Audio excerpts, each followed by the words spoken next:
Usando, né, a apresentação, a gente vai hoje falar sobre o IPv6, né, o IPv6, ele teve, né, uma motivação inicial, até porque a gente fala assim que ele já foi implantado, né, e uma das justificativas também que a gente fala sobre o IPv6, a motivação dele é porque o espaço do endereçamento de 32 bits, né, do IPv4, que é o IPv4, é falado que ele vai estar totalmente alocado logo, logo. Então, uma das características que a gente colocou, que a gente utilizou nessa motivação, essa questão do IPv6, né, que é uma realidade em algumas empresas, em algumas organizações, né, principalmente porque eles sempre falaram que a quantidade de bits, né, do espaço de endereçamento do IPv4 estaria, né, completamente alocado logo, né, então essa foi uma motivação, né, inicial, e a motivação adicional, principalmente, o formato do cabeçalho. Esse formato do cabeçalho, ele foi melhorado, umas coisas foram refeitas, né, então vocês vão ver que ele é um pouquinho diferente algumas coisas dele, né, então existe a gente chama de alteração desse cabeçalho, principalmente para melhorar a qualidade de serviço. Agora, o cabeçalho do IPv6 é um cabeçalho de comprimento fixo de 40 bytes, então, é uma característica do IPv6, e uma coisa interessante, que é bem importante ser falado, é que não existe a fragmentação, não há uma fragmentação permitida no IPv6, então é uma característica.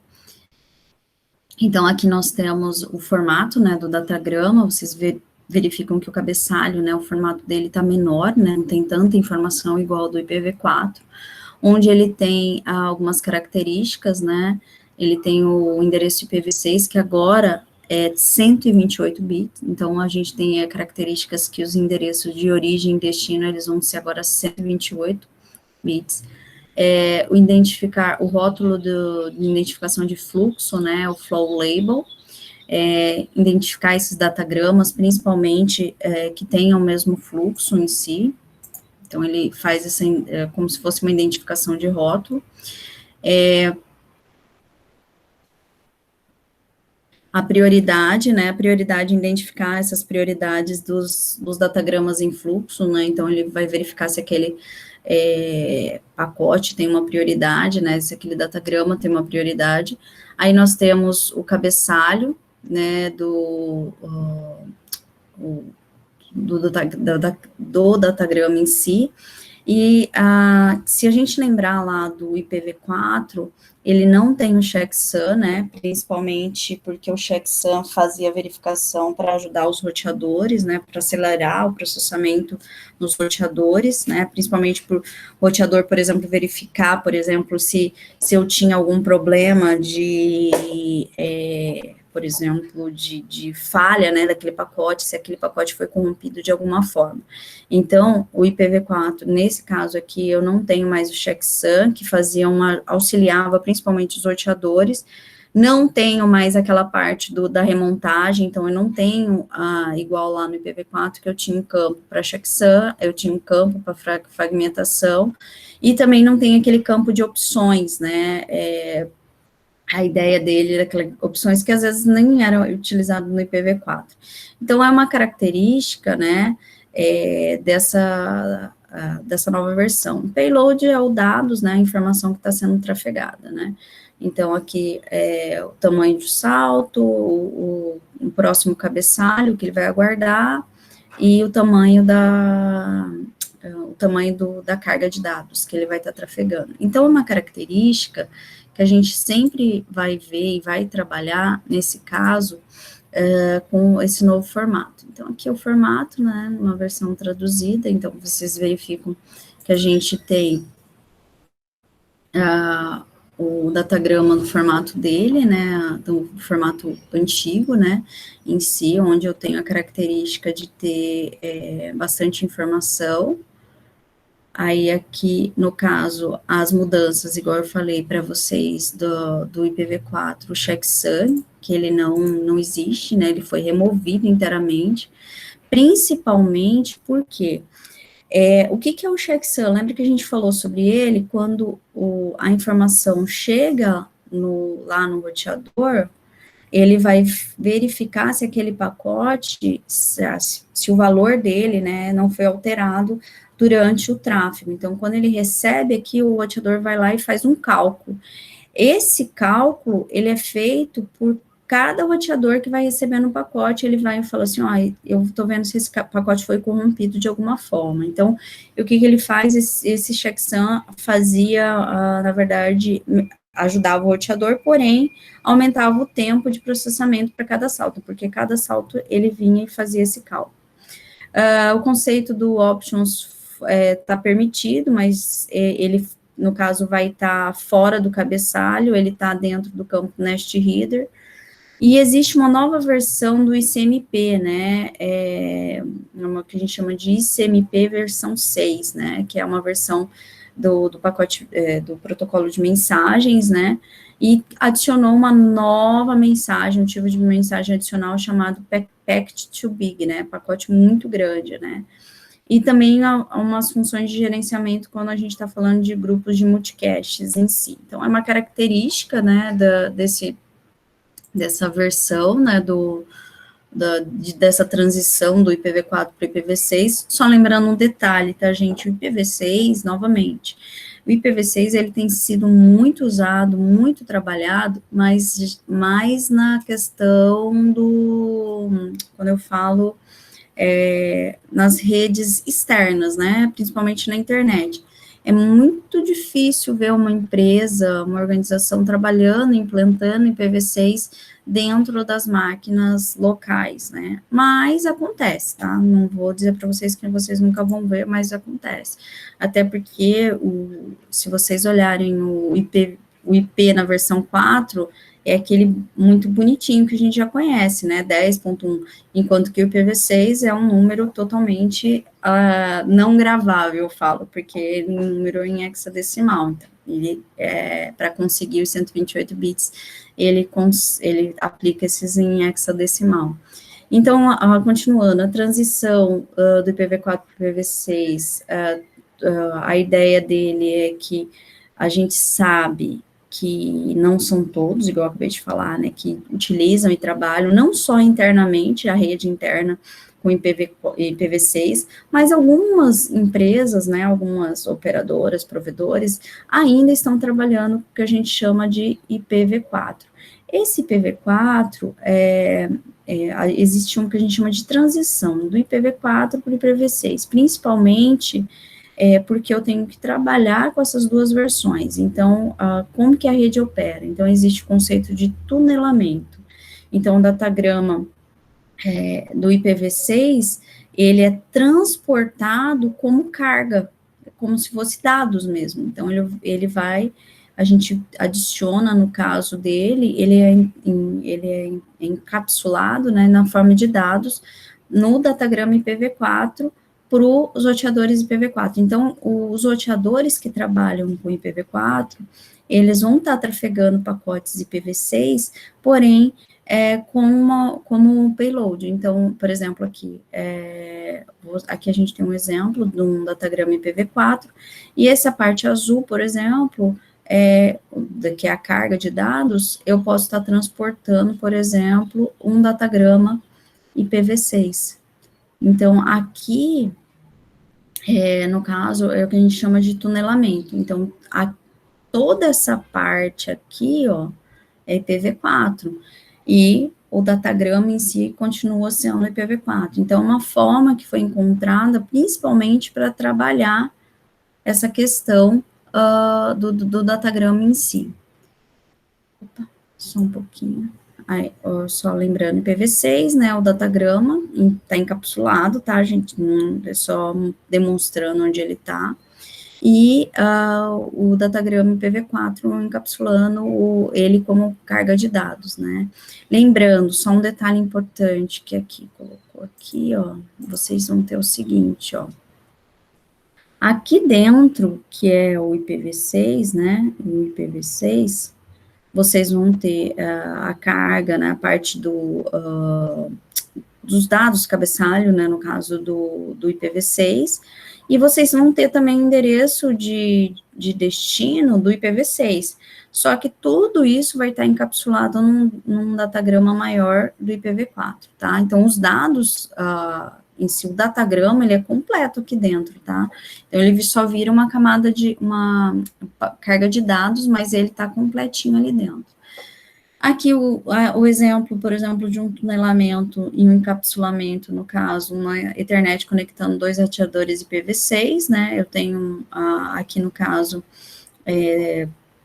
todo mundo IPv6, então eles estão se conectando diretamente, então o pacote ele é enviado naturalmente, onde a ideia dele é que todo datagrama é um IPv6, porque eu estou comunicando tanto B quanto E, é IPv6, então é uma rede total de IPv6, né? O datagrama tem a carga útil direto da camada de enlace, então ele passa direto para a camada de enlace. Então, por exemplo, aqui, quando vocês visualizam aqui, ó,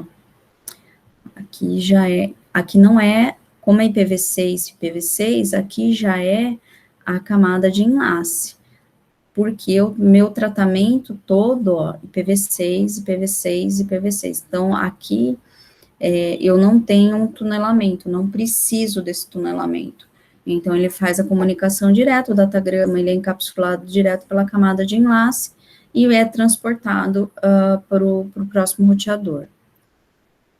Aí nós temos um IPv4, né, conectando com roteadores IPv6. Então, o que acontece aqui? Aqui é IPv6, aqui é IPv6, só que eles vão passar por roteadores que têm a versão do IPv4. Então, quer dizer, aqui ele pode até ser IPv6, mas essa rede todinha é IPv4. Então, o que ele tenta fazer? Ele fala assim, bom, eu preciso conversar com essa rede, então eu tenho que fazer um encapsulamento, um tunelamento entre essas redes, né?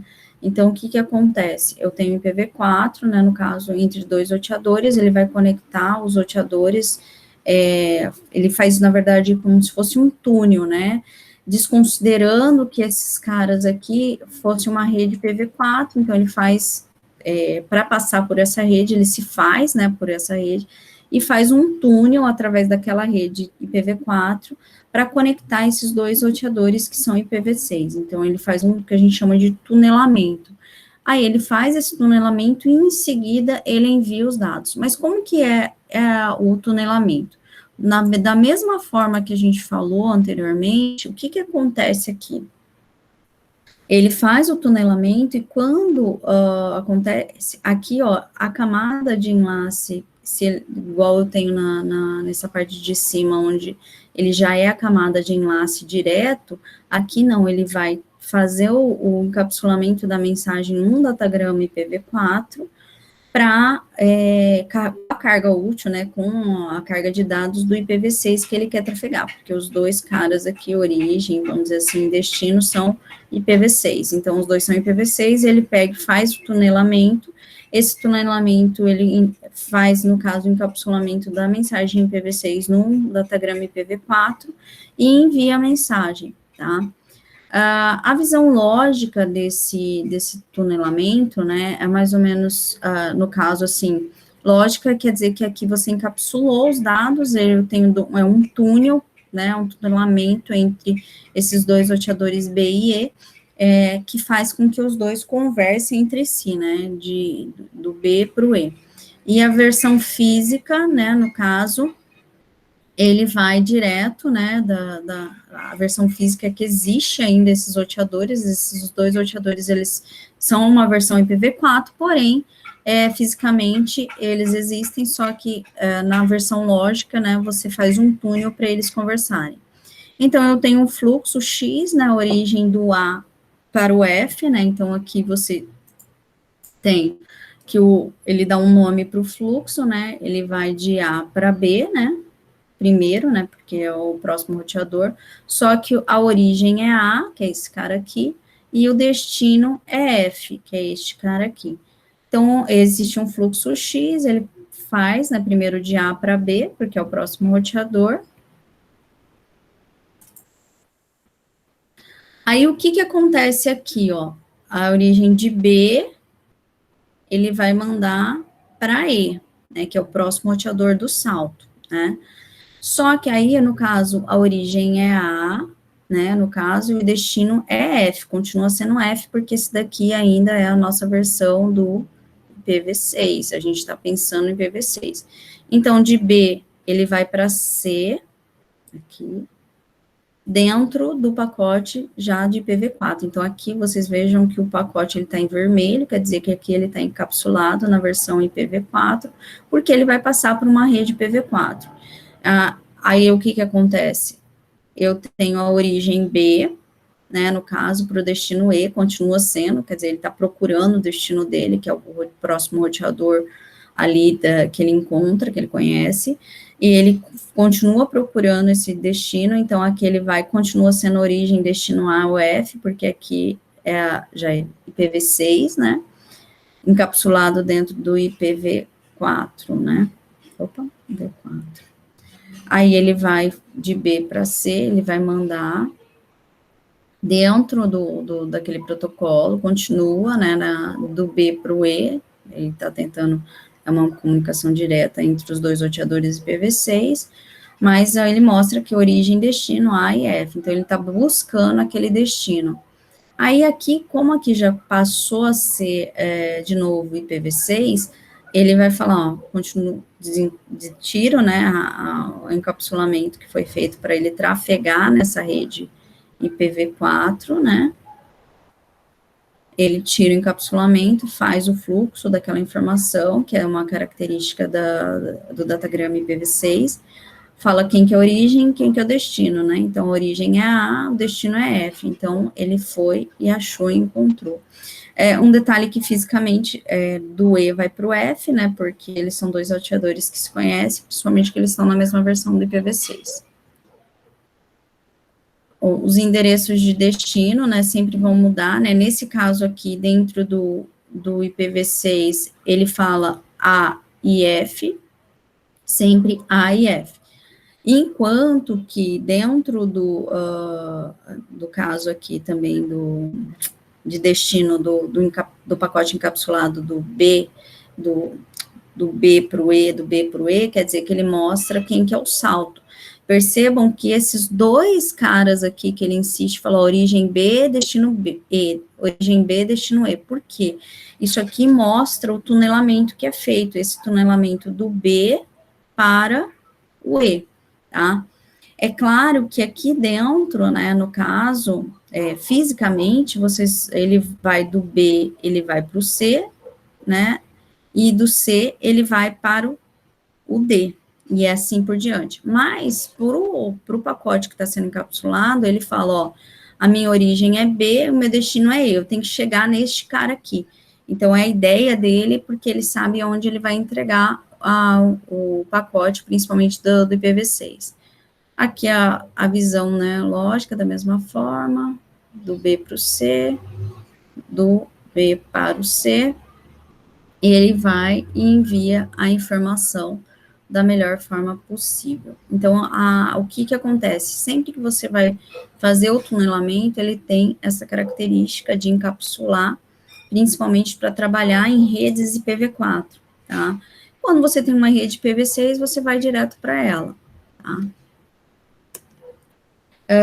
Uma informação importante, toda vez que a gente fala e trabalha no IPv6, né, que a adoção dela em si, é que aproximadamente 30% de clientes já acessam os serviços via IPv6. No caso, o NIST, né, principalmente do governo americano em si, 1/3 de todos os domínios do governo dos Estados Unidos são capazes, né, utilizam IPv6, né. Lembrando que o IPv6 já foi adotado, já é uma realidade faz alguns anos, eu acho que, se eu não me engano, uns 4, 5, 6 anos, tá, que é uma realidade, mas se vocês notarem, a gente não tem, vocês não encontram esse IPv6 em todos os lugares, tá? Então, é muito raro, às vezes, você usar ou olhar e encontrar esse IPv6 em algumas redes, tá? Mas, para vocês verem, né, o governo dos Estados Unidos tem essa cálculo de 1/3 dos domínio, tô falando de domínio em si, tá usando, quer dizer, é muito, muito pouco ainda, né? E o Google aproxima que 30% já acessam via IPv6, acessar o serviço, quer dizer, ter um IP válido para navegar na rede. A ideia é que, por mais que a gente use o termo foi implantado o IPv6, não se esqueça um detalhe importante, que tudo que é implantado na questão de redes, ele demora um certo tempo para implantação, apesar de que as coisas em redes, eles duram muito tempo, né, é muito rápido às vezes, mas alguns tipos de implantação, tipo IPv6, e vai demorar muito, muito tempo para ser utilizado. Aí o pessoal brinca que é de 25 anos e contando, então para você ver o IPv6 em 100% da tua rede, né? Então, talvez aí, daqui 25 anos, vocês aí ainda novos consigam ver esse total 100% da rede usando IPv6, né? Por que disso? Porque vocês já imaginaram as mudanças que tem que acontecer para você implantar um IPv6, tanto de equipamento, tanto como sistemas e tudo mais. Então, a ideia, a nível de aplicação, por exemplo, a internet, Facebook, mídias sociais, streaming, jogos, Skype, todo mundo adotar esse tipo de perfil, então é complicado. Então, a adoção dele nessa questão dos 30%, acessam o serviço via IPv6, o NIST em si, né, no caso, são capazes, onde a adoção, né, do IPv6, né, quando ele começou, né, há uns vamos colocar 9 anos, mas assim, que ele começou a tomar a vida, dependendo do país que também adotou o IPv6 em si, né, vocês vão ver que a força, né, dele começou a ganhar força e, vamos dizer assim, agora em 2020, ele chegou a 30%. Então, aí, probabilisticamente falando, né, que ele ainda tem um tempo, né, para conseguir 100% dos casos, né, de uso. E uma última curiosidade, tá? Os dois cabeçalhos lado a lado. O cabeçalho IPv4 e o cabeçalho IPv6. O que acontece? Toda vez que a gente fala desses dois cabeçalhos, vocês percebam que manteve, né? Então, os campos que foram mantidos, né? Eles estão em amarelo. Então, o version foi mantido, o source address e destination address foi mantido. Então, são campos que do IPv4 para o IPv6 foram mantidos. E existem campos que não foram mantidos, ó, IHL, a identificação, flag, que são as fragmentações, o checksum, as opções e o pairing foi totalmente retirado na versão nova. Percebam que ele não vai estar aqui na versão 6. Esse em azul, o nome e a posição foi mudada no IPv6, né? Então, aqui, tipo de serviço foi o tipo de tráfego, né, em si. Time to Live também, o protocolo e o Total Length, ele foi reestruturado entre esses 4, tá? Então, ele foi redistribuído, realocado, melhorado entre eles. E uma questão interessante, que é um novo campo do IPv6, que é chamado controle, né, não é controle de fluxo, rótulo de fluxo, principalmente para saber organizar ali como que tá os seus dados. Então, é uma comparação entre os dois, tá? Uma forma de você trabalhar essas duas versões, do IPv4 com o IPv6.